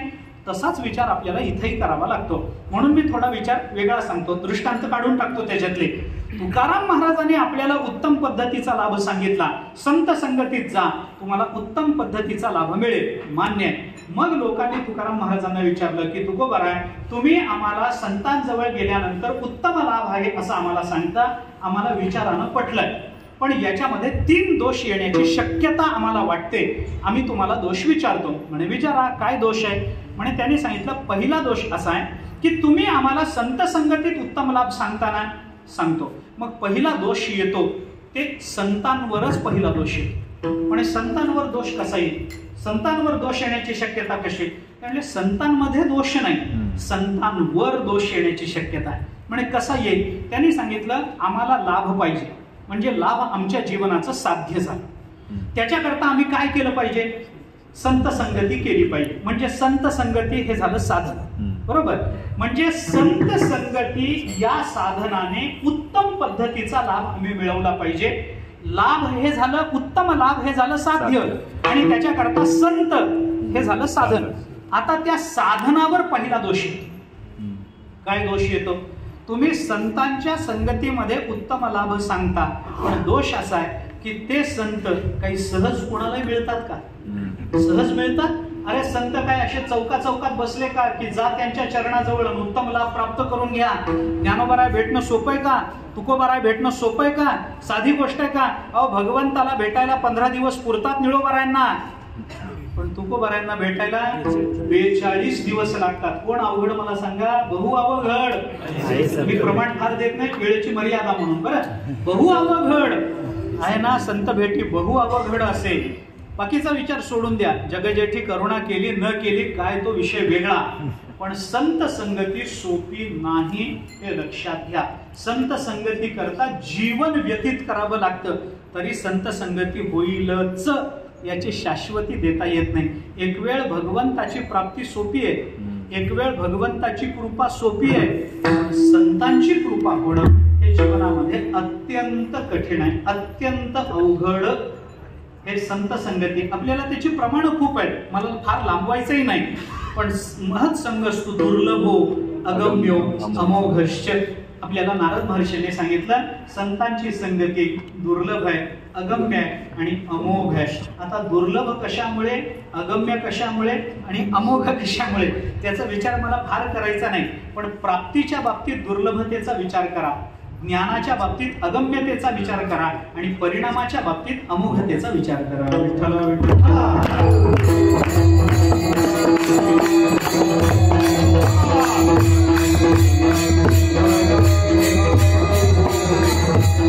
कोणत्याही लाभाचा विचार करताना याच 3 पद्धतीने विचार केला जातो. चौथा प्रकार मनुष्य करत नाही. आपण कोणत्याही लाभाचा विचार करताना हा विचार करा. पहिल्यांदा आपण काय पाहतो, मिळणं सोपं आहे का. दुसऱ्यांदा आपण काय पाहतो, ते आपल्याला कळलंय का. आणि तिसरं आपण काय पाहतो, त्याचा परिणाम आपल्या जीवनावर काय आहे. 3 गोष्टी आपण बघतो ना. या 3च गोष्टींच्या आधाराने जर मनुष्य लाभाचा विचार करत असेल तर या 3च गोष्टी नारद महर्षी सांगतात दुर्लभो अगम्यो अमोघश्च. परिणाम त्याचा अमोघ असावा, त्याचं ज्ञान अगम्य असावं आणि ते आपल्याला प्राप्ती दुर्लभ असावं. सत्संगती अशा स्वरूपाची आहे हे आपल्याला नारद महर्षी बोलून दाखवतात. महत्संगस्तु दुर्लभो, संत संगती अत्यंत कठीण बाबा. बहुनाम जन्मनाम अंते ज्ञानवान माम प्रपद्यते वासुदेव सर्वमिती स महात्मा सुदुर्लभा. भगवंताने आपल्याला 7व्या अध्यायामध्ये चिंतन करताना हा महात्मा अत्यंत दुर्लभ आहे ही भाषा बोलून दाखवली. तो महात्मा धनुर्धरा दुर्लभू अति हे ज्ञानोबराय बोलून दाखवतात. तो महात्मा अत्यंत दुर्लभ आहे. मग जर दुर्लभ आहे आणि तुम्ही संत संगतीत आम्हाला उत्तम लाभाची अपेक्षा आहे का, आहे. पण आम्हाला अवघड सांगून चालत नाही. अवघड कोणी न करी सांगता सुलभ बहुता गोड वाटे. माणसाला सोपं सांगितलेलं पटतं, अवघड सांगितलेलं पटत नाही. आता आपण इथं बसलो, नामस्मरण करा म्हणजे सगळ्यांना पटतं, कुंडलिनी जागी करून घ्या म्हणजे सगळ्यांना पटल का. कोणी त्या मार्गाला जात नाही. अवघड आहे, कोण जाईल त्या. अरे डोंगर गिळता मुखानं पाठी काही, कशाला आपण त्या वाटेला जायचं बाबा, नकोच ना. मनुष्य जात नाही. मग अडचण काय आहे, लोकांनी तुकोबारांना सांगितलं तुम्ही जी संत संगती हे साधन आम्हाला सांगता, त्या साधनावर दोष येतो. कोणता दोष, दुर्लभत्व नावाचा दोष येतो. तुम्हीच म्हणता बहु अवघड. नाथ महाराजांनी जेव्हा संतांच्या भेटी करता काय काय करावं तुम्हीच आम्हाला उत्तरं सांगितली आहेत आणि त्या उत्तरातलं एकही उत्तर सोपं नाही ना तुकोबाराय. मग आम्ही काय करावं. महत् संगस्तु दुर्लभ आहे. त्यामुळे तुम्ही सांगता त्या साधनावर दुर्लभत्व नावाचा दोष येतो. तुकोबारायांनी हे ऐकल्यानंतर तुकोबाराय म्हणाले बरोबर आहे, तुमचा आक्षेप अगदी बरोबर आहे. मी सांगतो संत संगतीनं उत्तम लाभ होतो, पण सत्संगती अतिशय कठीण आहे, मला पटलेलं आहे. मग मी तुम्हाला थोडं बदलून देतो. ते लोक म्हणाले अहो तुम्ही साधन बदललं तर उत्तम लाभ होणार नाही. तुकोबाराय म्हणाले तसं नाही, उत्तम लाभाला अबाधित ठेवून मी तुम्हाला साधन सोपं करून देतो ना, दुर्लभत्व नावाचा दोष काढून टाकतो ना. कसं काढाल. तुकाराम महाराज म्हणाले तुम्हाला जर उत्तम लाभ पाहिजे असेल तर संत संगतीत जा, माझं म्हणणं आहे. तुमचं म्हणणं त्याच्यावर दुर्लभत्व हा दोष येतो, ठीक आहे, मी दोष काढून टाकतो, तुम्ही सत्संगतीत जाऊ नका.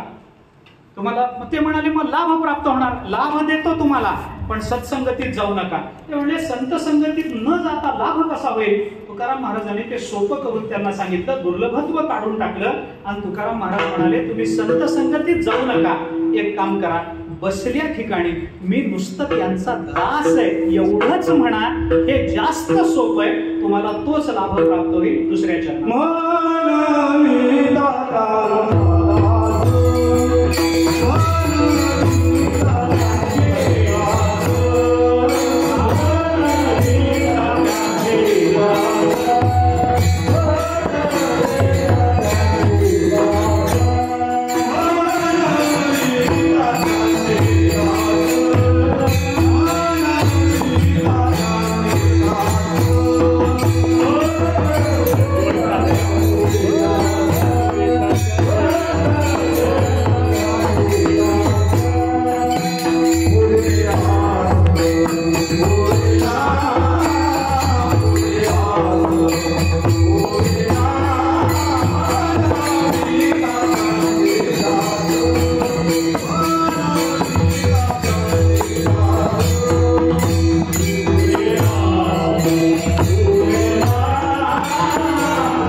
मनावर जो दुर्लभत्व नावाचा दोष येतो त्या दोषाचं निराकरण करण्याकरता तुकोबाराय त्याला सौलभ्य प्राप्त करून देतात. सत्संगती अवघड ना, नका जाऊ, बसल्या ठिकाणी मी ज्ञानोबारायांचा दास आहे एवढं म्हणायला आता काही अवघड आहे का? नाही, ज्ञानोबाराय भेटत नाहीत गोष्ट खरी, तुकोबाराय भेटत नाहीत गोष्ट खरी, पण बसल्या जागी मी त्यांचा दास आहे म्हणविता, करिता त्यांचे दासत्व नाही, म्हणविता, नुसतं म्हणा की मी ज्ञानोबारायांचा दास आहे, नुसतं म्हणून घ्या की मी तुकोबारायांचा दास आहे, पुढे आस उरेना असं फल त्याचं आपल्याला प्राप्त होतं. नुसतं म्हणून घ्या का? कारण दास्यत्व करणं आणि दास म्हणून घेणं याच्यामध्ये त्यातल्या त्यात म्हणून घेणं हे सोपं, करणं हे अवघड आहे. दास होणं हे अति कठीण गोष्ट महाराज, दास होणं सोपी गोष्ट नाही. अहो, दास होण्याकरता काय काय करावं लागतं? दासास्तु प्रश्रितास्तस्य निदेश वशवर्तिनः विश्वस्ता प्रभुता ज्ञान विनम्रित ध्येयश्चते. हे दास्यत्वाचं लक्षण आपल्याला भक्तिशास्त्राने सांगितलं. एवढी सगळी लक्षणं असावीत तर त्याला दास म्हणतात. कुठं सांगत बसू ते सगळं, जाऊ द्या, सोडून द्या. दास होणं अवघड आहे. भल्या भल्यांना दास होता आलं नाही. सेवा धर्मो परमगहनः योगिनामपि अगम्यः असं भर्तृहरीने म्हटलंय. भर्तृहरी म्हणतात सेवा हा धर्म इतका गहन आहे की योग्यांना सुद्धा सेवा दास कसा असतो हे योग्यांना सुद्धा कळत नाही, आणि योग्यांना सुद्धा दास्यत्व कळत नाही, म्हणूनच कोरपत्र पाठवावं लागतं. जर कळलं असतं तर दास्यत्व स्वीकारलं असताना महाराज. दास होणं म्हणजे काय हे योग्यांना सुद्धा कळत नाही, ही वस्तुस्थिती आपल्याला नाकारता येत नाही. म्हणून दास होणं फार अवघड. अहो, आपल्या मनाला येईल ते काम करणं याला दास्यत्व म्हणत नाही. मालकाचं मनोगत ओळखून असणारं काम आणि त्या कामाच्या अनुषंगाने होणारी इतर कामं ही एकत्रित करणं हे चांगल्या दासाचं लक्षण आहे. हे लक्षात घ्या. रामचंद्र प्रभूने लक्ष्मणाला उपदेश करताना मावित्र्याचं वर्णन सांगत असताना 3 पद्धतीच्या दासाचं चिंतन केलंय बरं. एक उत्तम दास, एक मध्यम दास आणि एक अधम दास. आणि आपल्या संतांनी वर एक वाढवलाय, खाली एक वाढवलाय. उत्तमोत्तम दास, उत्तम दास, मध्यम दास, अधम दास, अधमाधम दास. बरं का? 5 प्रकार आपल्याला करता येतात. विस्तार करत नाही, एकेका वाक्यात सांगतो. मालकाने काम सांगितल्यावर काम न ऐकता मालकालाच काम सांगणारा अधमाधम दास. बरं का? मालकाने काम सांगितल्यानंतर ते काम अर्धवट करणारा अधम दास. मालकाने काम सांगितलं तेवढंच काम करणारा मध्यम दास. मालकाने काम सांगितल्यानंतर ते काम चोख करणं आणि त्या कामाच्या अनुषंगानं इतरही कामं करणं उत्तम दास. आणि कोणतंही काम न सांगता सगळी कामं करणं हा उत्तम दास आहे. विठ्ठला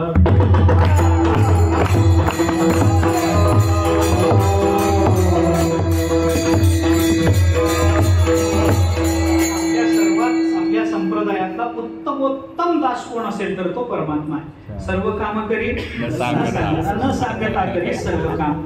कोणतंही काम त्याला सांगावं लागलं नाही. ज्ञानोबारायांची भिंत ओढायला काही आमंत्रण नव्हतं, स्वतःच आले.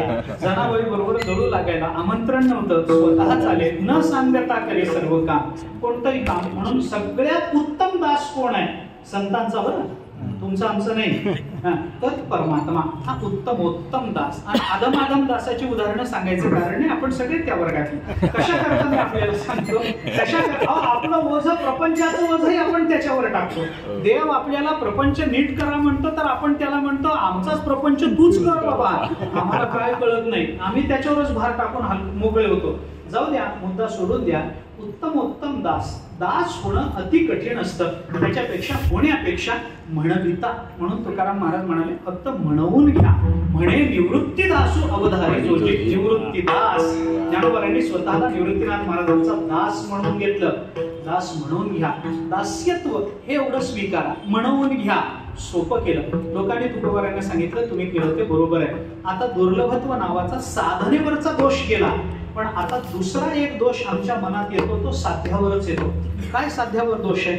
लोकांनी सांगितलं तुकोबाराय तुम्ही आम्हाला सांगता संत संगतीत जाऊन उत्तम पद्धतीचा लाभ करून घ्या, पण अडचण अशी आहे कोणताही लाभ जेव्हा आम्ही करून घेतो, मी उदाहरणाने बोलतो, एखाद्या माणसाला लाखभर रुपये मिळाले, लाभ वाटतो की नाही? प्रपंचातला का असेना पण लाभ झाला असं वाटतं की नाही? वाटतं. आता हे लाख रुपये किती दिवस टिकतील? 1 दिवस, 2 दिवस, 3 दिवस. त्याच्या सवयी कशा आहेत त्याच्यावर बऱ्याच पक्ष अवलंबून असतात. पण तरी काही का असेना, कसं का असेना, पण तरी सुद्धा त्याला 1 वर्षभर टिकेल, सांभाळून सांभाळून वापरलं तर 5 वर्ष टिकेल, लाखभर रुपये 10 वर्ष टिकतील, 15 वर्ष टिकतील, 50 वर्ष टिकतील. पण कधी ना कधीतरी पोरग खर्च करणारच, त्याची एवढी याच्या नावावर नंतर का होईना होणारच की हो, कधी ना कधीतरी होणारच.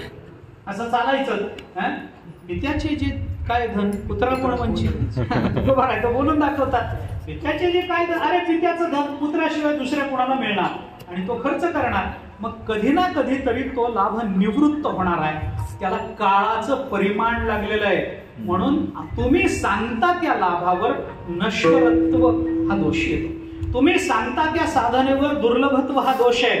तुम्ही सांगता त्या लाभावरती नश्वरत्व, निवृत्त होणारा, नष्ट होणारा लाभ आहे. जगतामध्ये सगळे लाभ आहेत. तुकाराम महाराज सांगतात तो दोषे मी काढून देतो बाबा. संतांजवळ गेल्यानंतर, त्यांचा दास म्हणून घेतल्यानंतर जो लाभ तुम्हाला प्राप्त होतो तो लाभ असा 4-5 वर्षामध्ये संपणारा नाही. मग कल्प कल्प गेली तरी तो लाभ संपणार नाही. अभंगाच्या 3ऱ्या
तुम्ही जो नश्वरत्व दोष देताना साध्यावर, मी जे साध्य सांगतोय ते कल्पांती सरेना, कल्प कल्प गेले तरी हा लाभ संपणारा लाभ नाही.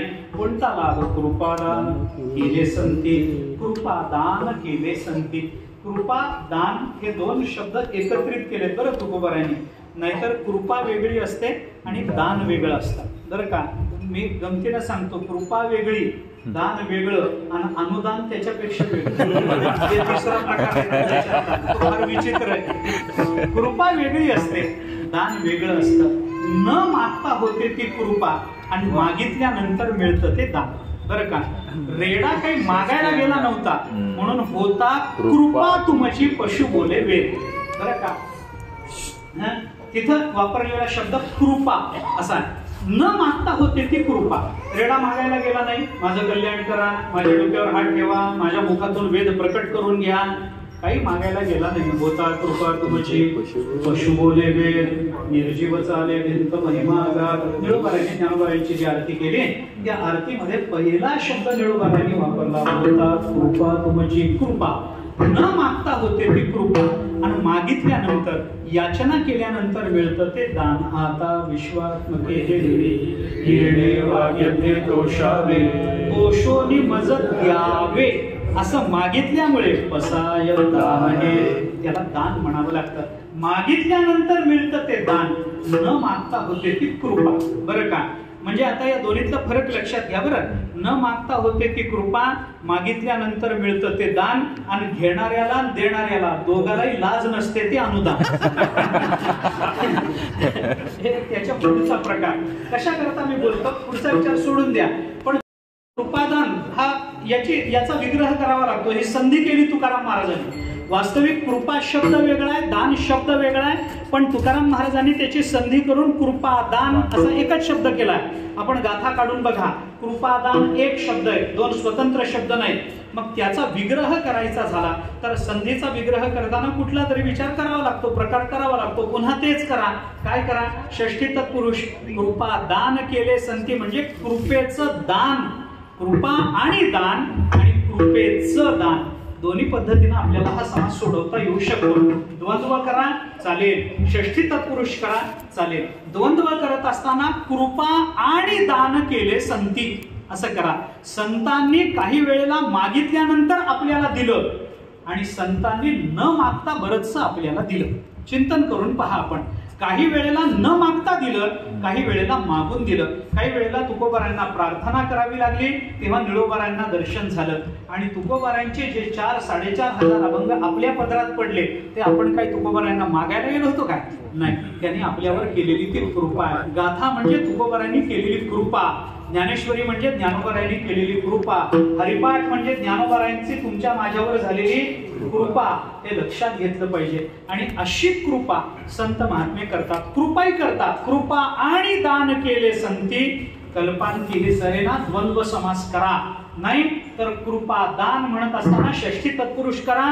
कृपेचं दान संत महात्मे करतात. कृपेचं दान करतात म्हणजे काय करतात? याचा सरळ अर्थ असा की कृपा करण्याची त्यांची अंतरंगातली अतिशय अतिशय मवाळ अशी जी भूमिका आहे.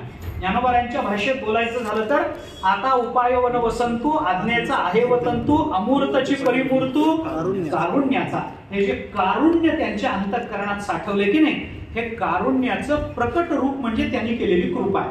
बरं का, म्हणून कृपेचं दान अशी षष्ठी तत्पुरुष समासाने याचा जर विग्रह करायचा झाला तर त्यांच्या अंतःकरणातल्या कृपेचं म्हणजे कारुण्याचं दान जरी तुम्ही आम्ही मागितलं तर ती कृपा करण्याच्या सामर्थ्याचं सुद्धा ते आम्हाला दान करतात. म्हणून ते कल्पांतात सरत नाही. विठ्ठला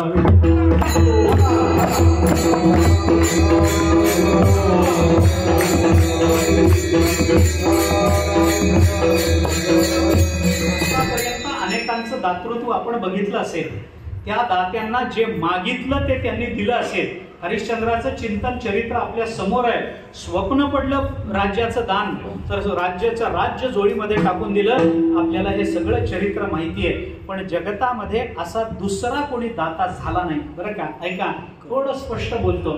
ते आम्हाला राज्याचं दान करतील, सर्वस्वाचं दान करतील, पण दातृत्व शक्तीचं दान करणारे संत सोडले तर दुसरे कोणी नाही.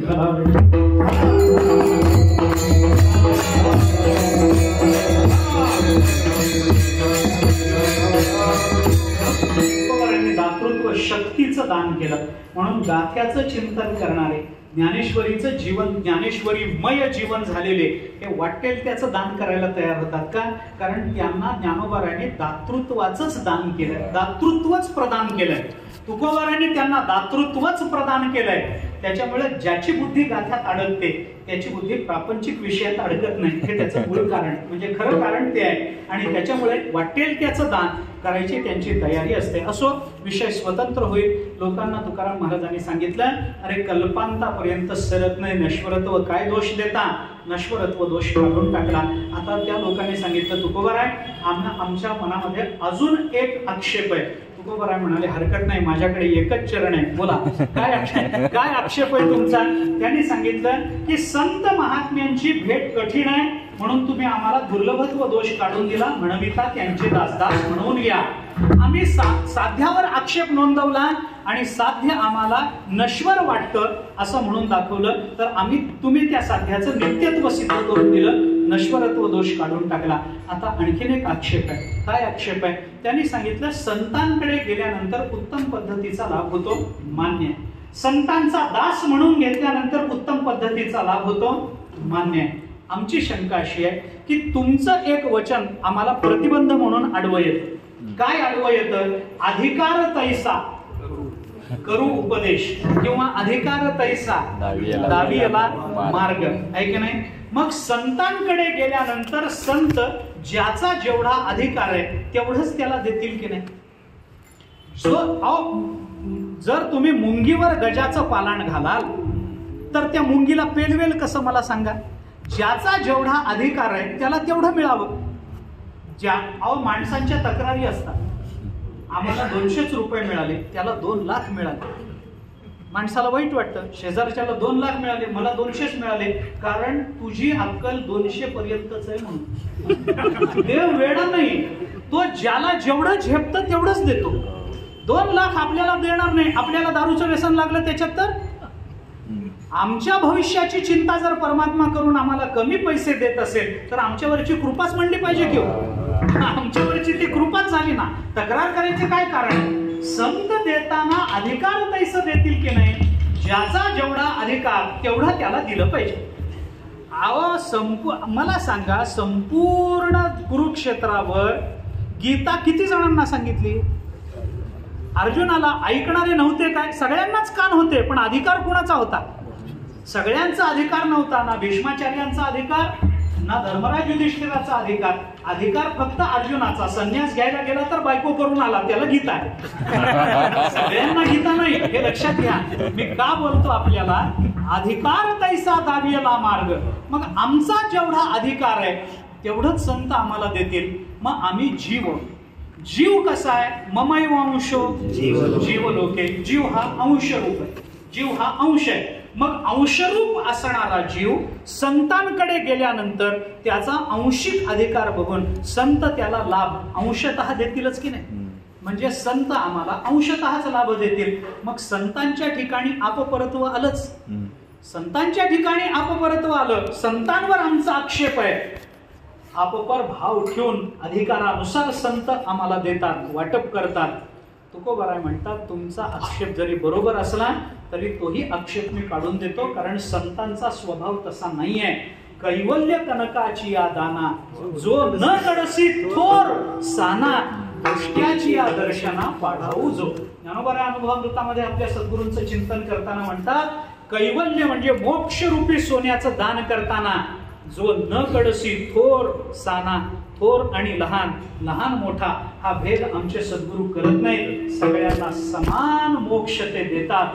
हा आमच्या संतांचं हे वर्णन आहे, आमच्या संतांचं हे सामर्थ्य आहे. हे लोक म्हणाले आम्ही अंशरूप जीव, म्हणून आम्ही जीवरूपात गेलो तर संतांकडून अंशतःच लाभ होईल. तुकाराम महाराज म्हणतात, बाबा तसं नाहीये, तो आक्षेप घेऊ नका. कारण संत जरी जीव जरी संतांकडे गेला तरी जीवालाही तेवढाच लाभ आहे. आणि परमात्मा जरी संतांकडे लाभाच्या अपेक्षेने गेला तरी परमात्म्यालाही तेवढाच लाभ आहे. म्हणून तुकाराम महाराज म्हणतात की जीवाला जसा उत्तम लाभ आहे तसं देव जरी संतांकडे गेला तरी देवालाही उत्तम लाभ मिळतो. शेवटच्या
हेची देवा उत्तम. मी थोडा अन्वय बदलतोय, अर्थ बदलतोय.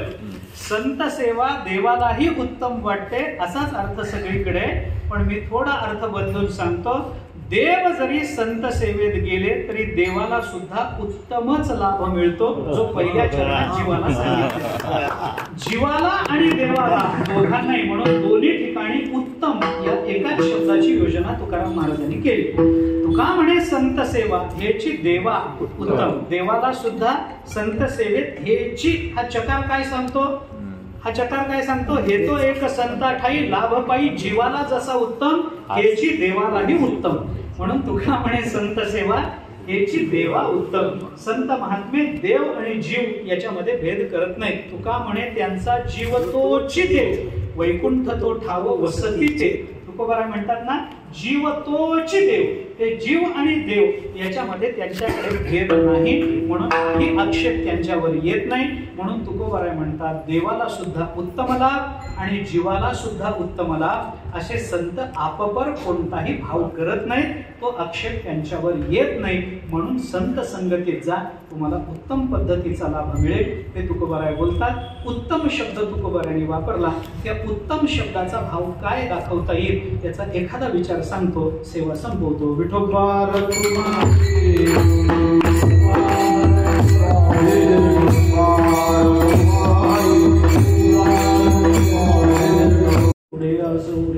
जगद्गुरु श्रेष्ठ श्री तुकोबाराय या बंधामध्ये आपल्याला एक अत्यंत महत्वाचं सांगून आपल्या जीवनाच्या अत्यंतिक कल्याणाकरता आणि पारमार्थिक प्रगल्भतेकरता आपल्याला सांगतात की संतांच्या ठाई हा उत्तम लाभ आपल्याला प्राप्त होतो आणि तो प्रयत्नाने आपल्याला प्राप्त करून घ्यावा लागतो. बसल्या जागी कधीही परमार्थ होत नाही हे लक्षात घ्यावं लागेल. परमार्थ करण्याकरता अनंत प्रयत्न लागतात. परमार्थ करण्याकरता रिकामा अर्धघडी राहू नको हेच ब्रीद आपल्याला समोर ठेवावं लागतं, तर परमार्थ घडतो. अन्यथा परमार्थ जागेवर बसून असेल हरी देईल खाटल्यावरी हे परमार्थाचं सूत्र नाही, हे लक्षात घ्या. आणि त्या दृष्टीने तुकोबार आपल्या पारमार्थिक प्रगल्भतेकरता संत संगती हे साधन सांगतात. त्या संत संगती या साधनेतून आपल्याला प्राप्त होणाऱ्या उत्तम लाभावर येणाऱ्या 3 आक्षेपांना तुकाराम महाराजांनी 3 चरणामध्ये उत्तर दिलेली आपल्याला दिसून येतात. आणि शेवटी आपल्याला उत्तम लाभ संतांच्या संगतीत देवाला आणि जीवाला दोघांनाही प्राप्त होतो असं जे तुकाराम महाराजांचं म्हणणं आहे. त्याच्यातल्या उत्तम शब्दाचं चिंतन मला व्यक्त करायचंय. उत्तम म्हणजे काय? उत्तम शब्दाचे भिन्न भिन्न अर्थ प्राप्त होतात. उद्गतः तमः यस्य सः उत्तमः असंही म्हणता येऊ शकतं. ज्याच्यात उत्तम म्हणजे अज्ञान, अज्ञान अंधकार, अंधकार म्हणजे अज्ञान, हे अज्ञान ज्याच्यातून निवृत्त होतं असा उत्तम लाभ म्हणजे ब्रह्मज्ञान. ब्रह्मज्ञानाने अज्ञान निवृत्त होत असेल तर संत संगतीमध्ये ब्रह्मज्ञानाची प्राप्ती होते. कारण ब्रह्मज्ञान गुरुचरणाशिवाय अन्यत्र कुठेही, संतांच्या कृपेशिवाय अन्यत्र कुठेही आपल्याला प्राप्त होताना दिसत नाही. त्याच्याकरता आवश्यक असणारी वैचारिक संगती काय हा मुद्दा नंतरचा आहे. पण आपल्याला उत्तम म्हणजे ब्रह्मज्ञानाची प्राप्ती होते असं चिंतन करता येतं. किंवा संतांच्या संगतीत उत्तम लाभ होतो. पुन्हा एकदा षष्ठी तत्पुरुष करायचं असेल तर उत्तमाचा लाभ होतो. उत्तम कोण आहे? 2 पद्धतीच्या पुरुषाचं चिंतन आपल्याला 15व्या अध्यायामध्ये केलेलं दिसतं. 3 पद्धतीच्या, क्षरपुरुष, अक्षर पुरुष आणि उत्तम पुरुष. त्याच्यातल्या उत्तम पुरुषाबद्दल बोलताना भगवान म्हणतात उत्तम पुरुषस्त्वन्यः परमात्मेत्युदारतः यो लोकत्रयमाविश्य बिभर्तव्यय ईश्वरः. त्याची प्राप्ती आपल्याला संत संगतीत होते, उत्तमाची प्राप्ती होते. किंवा उत्तम शब्दाचा आणखीन एक अर्थ आपल्याला पाहता येतो. थोडंसं दृष्टांताने सांगतो. लाभ आपल्याला विचारात घेताना 3 पद्धतीच्या लाभाचा विचार करा बरं का. काही लाभ बरे असतात, काही लाभ चांगले असतात आणि काही लाभ उत्तम असतात बरं का. बरा लाभ, चांगला लाभ, उत्तम लाभ. मी एकच दृष्टांत देतो आणि या 3 लाभाचं चिंतन करून या तुकाराम महाराजांच्या वचनाकडे येतो. दृष्टांत एकच देतो. एका माणसाला 1000 रुपयाची गरज आहे. तो मित्राकडे गेला आणि मित्राला सांगितलं बाबा 1000 रुपयाची अत्यंत आवश्यकता आहे, महिन्याचा शेवटचा आठवडा चालू आहे, पगार अजून झाला नाही, त्यामुळे आता माझ्याकडे पैसे नाहीत, 1000 रुपये मला उसने दे, पगार झाला की पहिले तुझे 1000 रुपये परत करतो.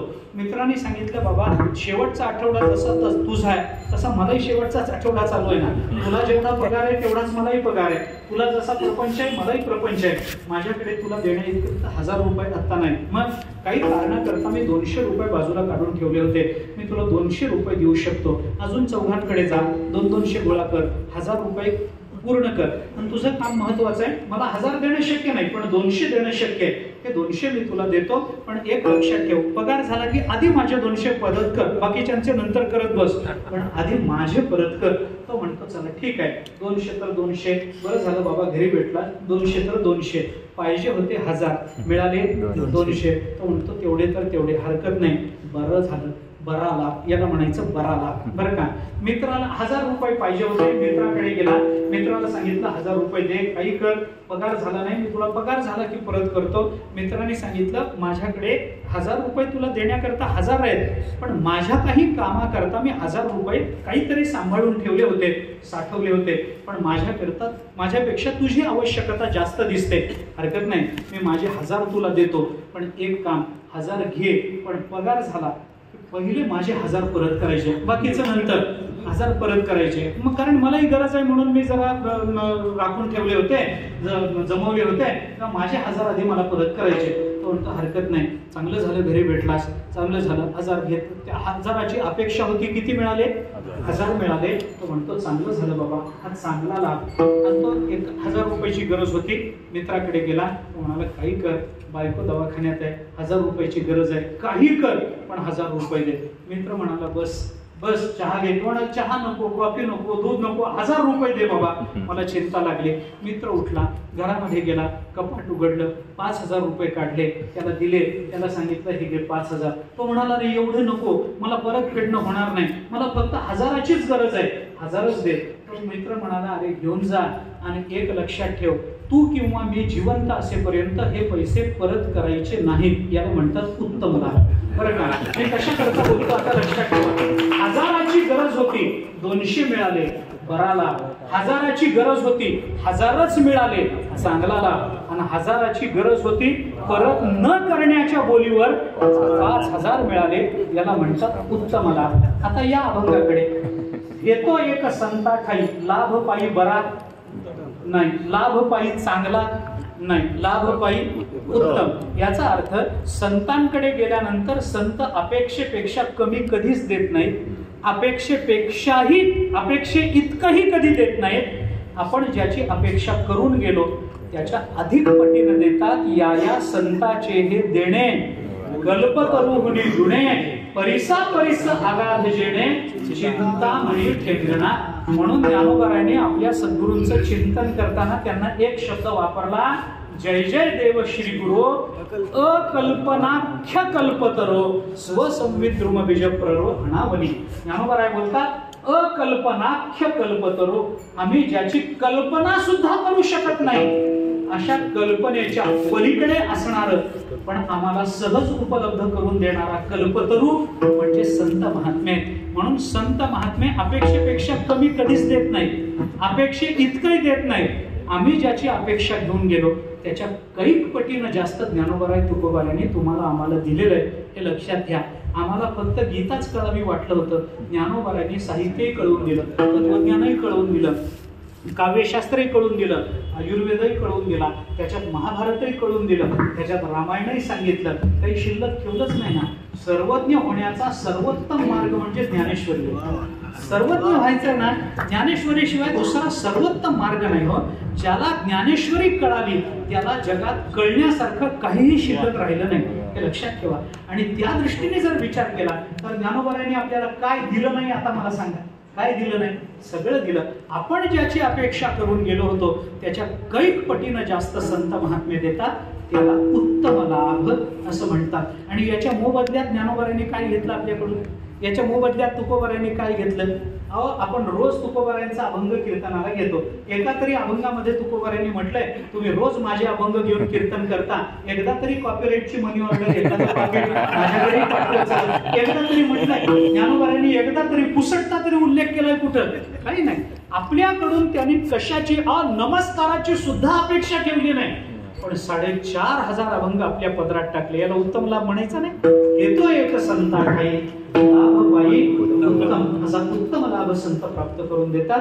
म्हणून संतांजवळ जावं, संतांच्या संगतीत राहावं, शक्य नसेल तर त्यांचा दास म्हणून घ्यावा, पुन्हा वर्णन करावं, म्हणजे ज्ञानेश्वर ज्ञानेश्वरी गाथा नित्य वाचावं, एवढंच त्याचा अर्थ आहे. त्याच्याने आपल्याला तो लाभ प्राप्त होतो. तसा लाभ तुम्हाला आम्हाला प्राप्त व्हावा याच्याकरता ज्ञानोबराय तुकोबरायांच्या चरणी प्रार्थना करू.